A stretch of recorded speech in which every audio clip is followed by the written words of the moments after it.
Iran, Rusija in Kazahstan so se zavezali, da bodo v celoti izvajali jedrski sporazum z Iranom, ki je znan tudi kot skupni celoviti akcijski načrt. Trije voditelji so na 18. zasedanju sveta voditeljev držav članic Šanghajske organizacije izrazili svoja stališča. Gre za sporazum, ki ga priznava tudi Varnostni svet Združenih narodov. Ruski predsednik Vladimir Putin je dejal, da je zaskrbljen zaradi trenutne situacije in ponovno poudaril stališče Rusije glede jedrske pogodbe, kjer poudarja, da lahko umik ZDA iz celovitega akcijskega načrta dodatno destabilizira stanje. Kazahstanski predsednik Nazarbajev se strinja s Putinom. 8. maja namreč ameriški predsednik Donald Trump napovedal, da se bo ameriška vlada umaknila iz skupnega celovitega akcijskega načrta in sprožila široko opozicijo med državami.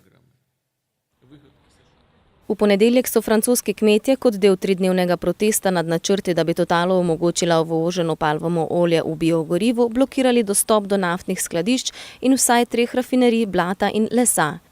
Kmetje so namreč zaskrbljeni zaradi vpliva na lokalno proizvedene pridelke oljnic ter nadaljnjo krepitev odnosov med največjim kmetijskim sektorjem Evropske unije in vlado predsednika Emmanuela Macrona. Od 5, ki so že, naj bi dodatno blokirali še 13 mest. Humanitarna ladja, na kateri je bilo več kot 600 migrantov, je danes ostala v mednarodnih vodah. Italija in Malta se ne moreta dogovoriti, kje bi jih izkrcali. Italijanska vlada namreč ne spusti ladjo v pristan in so zaprosili Malto, naj jim oni odprejo vrata.